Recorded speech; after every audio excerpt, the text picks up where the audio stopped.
Welcome. Baruch atah Adonai Eloheinu melech haolam asher kitshanu b'mitzvotav v'tzivanu la'asok b'divrei Torah. Amen. So we are, and Jacob is back with Lavan at this point. He is married to Rachel and to Leah, both of them. We read about how Leah was quite prolific. God bless her. She had 4 children right off the bat, and Rachel, of course, is barren. And now, the last we had read was that yesterday was how Rachel goes to Jacob and says, "Give me children or I die," and how he says, "Well, what can I do since God has prevented you from having children?" So that's where we are.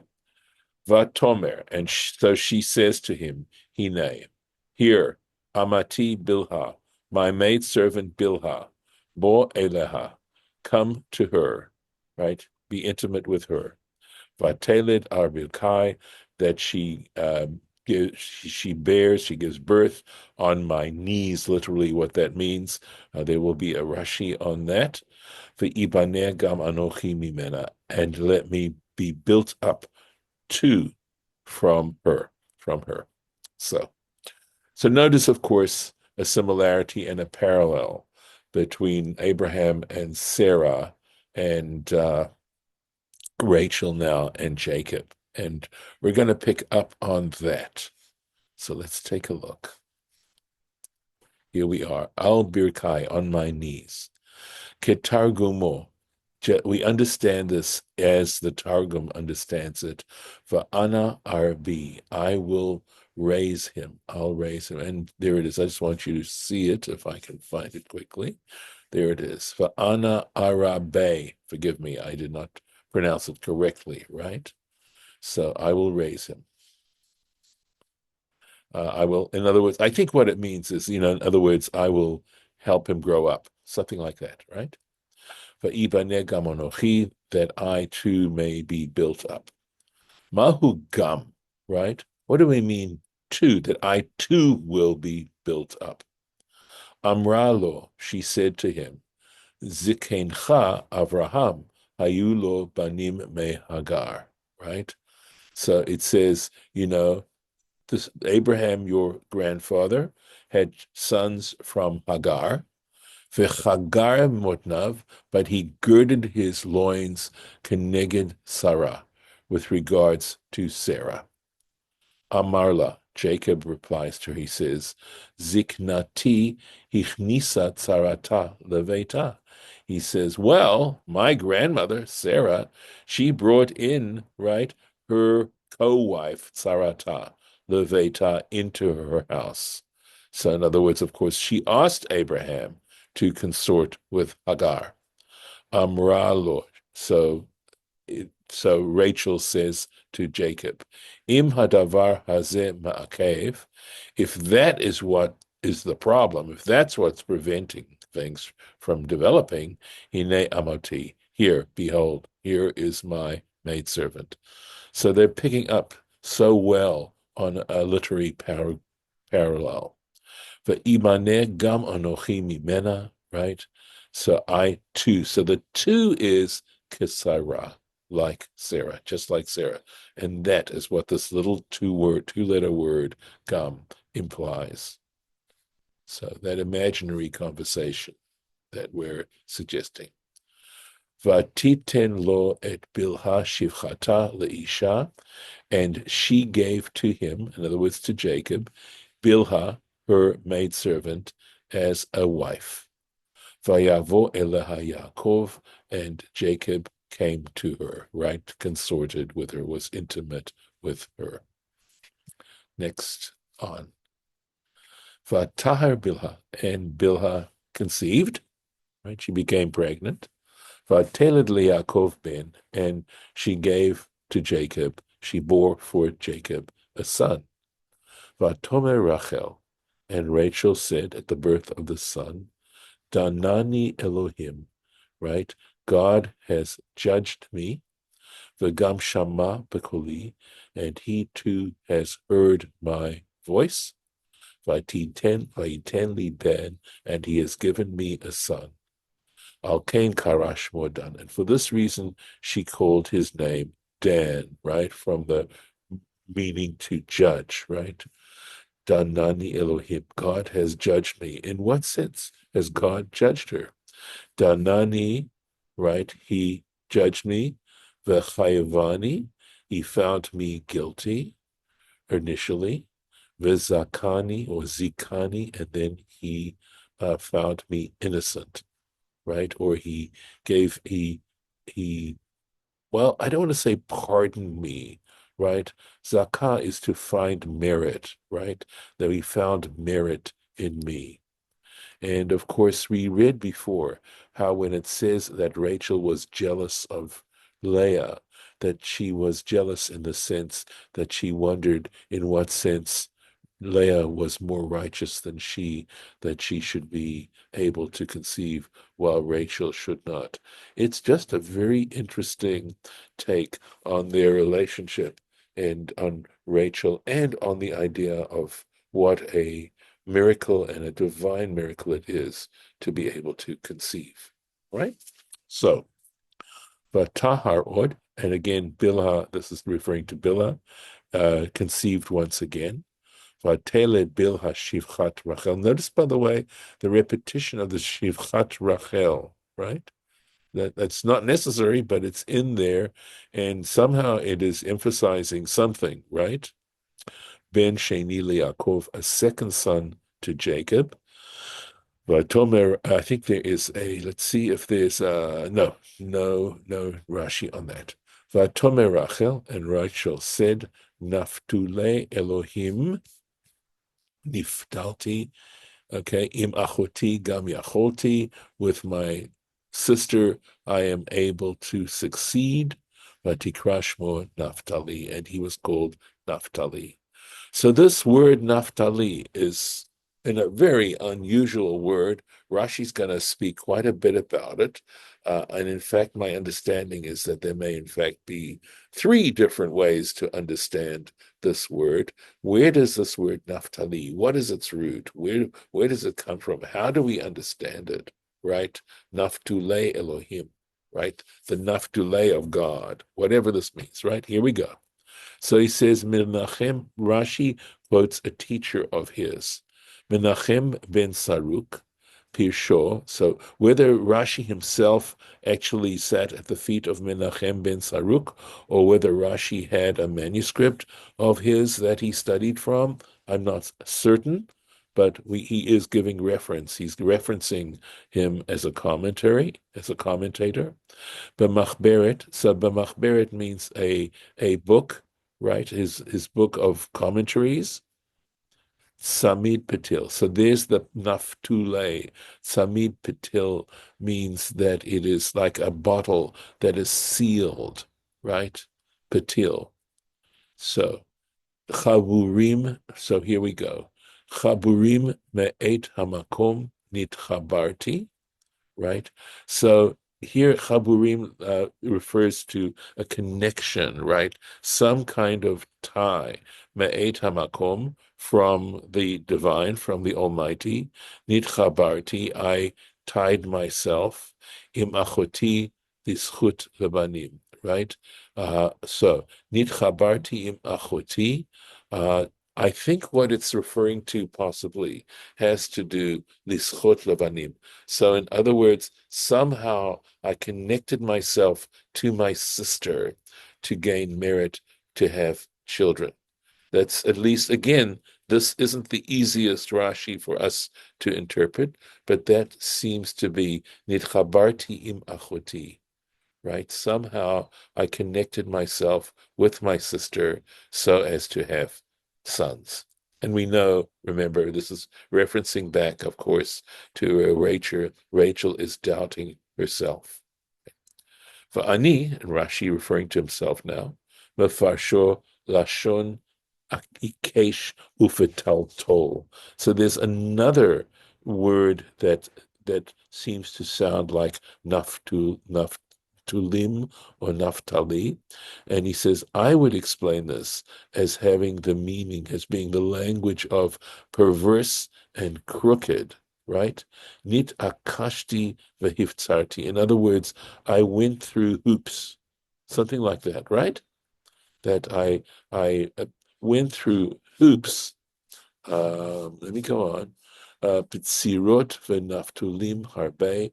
In other words, the degree to which she prayed, trying to describe the nature of her prayer to God to have children, that she just went to every extent to try and ask God for a child to be able to conceive. Liyot shaveh la'achoti, and that's where the achoti, right, it mentions her sister, to be equal to my sister. The troubles I went through to do it. Gam yacholti, right? So he skim al yadi. That is to say, going along with Rashi's own interpretation. In other words, he finally agreed by my means, right? That God saw merit in what I was doing. The onkelos tirkem lashon tefillah.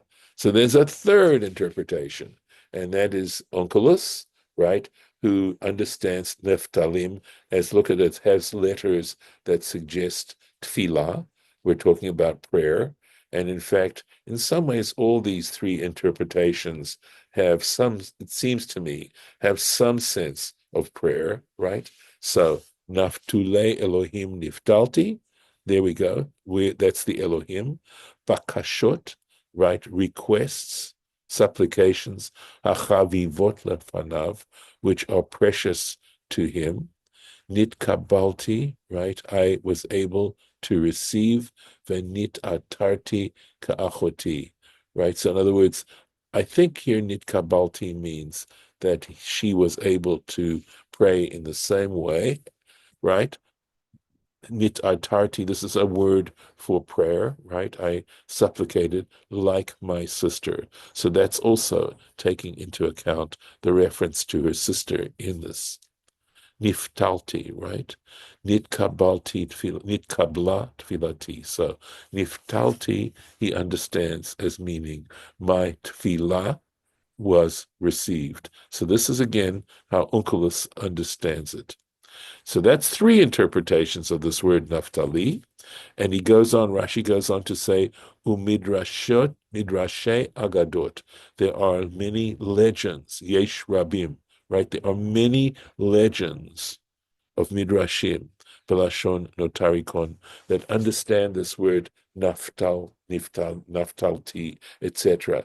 As we've had this term Notarikon, you know the word notary is a secretary. I think that might be a Greek word initially.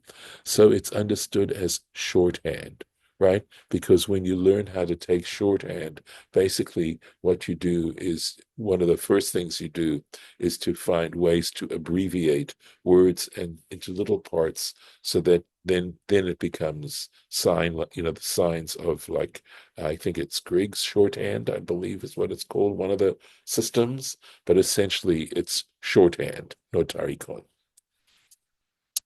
But he doesn't give you specific examples of that.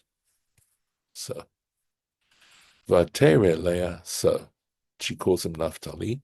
Vatere Leah ki amda miledet.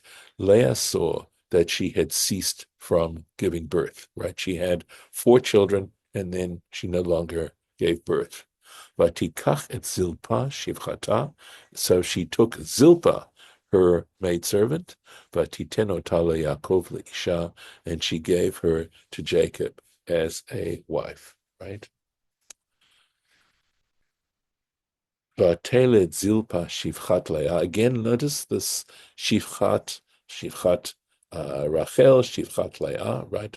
And Zilpah, the maidservant of Leah, gave birth for Jacob a son. And again, I just want to make sure we are covering. There we go. Vateled Zilpah, right? She gave birth.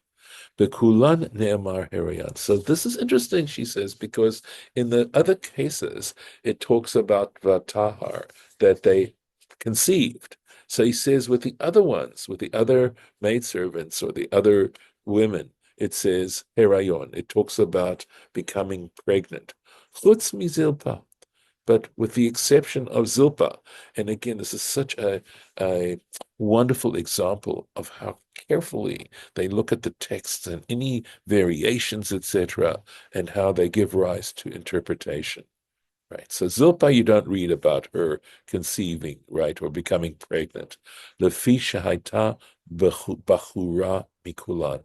And the reason was she was so much younger than any of the other women. Vetinoket bashanim, right? She was a minor in years. Ve'en herayon nikarba, so that they didn't recognize the fact that she was pregnant. Ukidei the Ramot Yaakov, right? And in order to deceive Jacob, Natna Lavan Leah. In other words, this is going on to a different. Laban gave her to Leah, right? In order to again deceive Jacob, Shelo Yavin, right? So that he would not understand, he wouldn't realize, Shemachnisin lo et Leah, that they that he was bringing Leah to him. Remember the whole story about when he had made a deal with Laban that he would serve him for Rachel's hand. And then when it came for the actual nuptials, Laban substituted Leah for that. So this is in connection with that story, right? That so that he would not realize that Laban did not want Jacob to realize that he was bringing Leah into him. Et Leah, right? Shekach min hagan, because it was their custom, liten shivcha hagdola lagdola, because under normal circumstances, you'd give the older maidservant to the older sister, v'aktana laktana, and the minor the younger maidservant to the younger woman. And of course, Leah was the older daughter. Rachel was younger. And so what we're saying here is that Laban gave uh, uh, Zilpah, who was very young at the time, to Leah so that Jacob would assume, of course, that this was Rachel that was coming in to consort with him. So, Vatomer Leah, and Leah said, Ba God, right? And we understand this, even though this is Va God, we understand it as Ba God. Luck has come. Interestingly, that the word vagad, right, has to do with to act treacherously, right? So there may be some little suggestion as to what we were reading just in this Rashi we just covered, right? But at any rate, Leah says, as we do understand it, that luck has come. Vatikra Ichmo God, and she called his name God. Let's take a look here. Ba God. Ba Mazal Tov.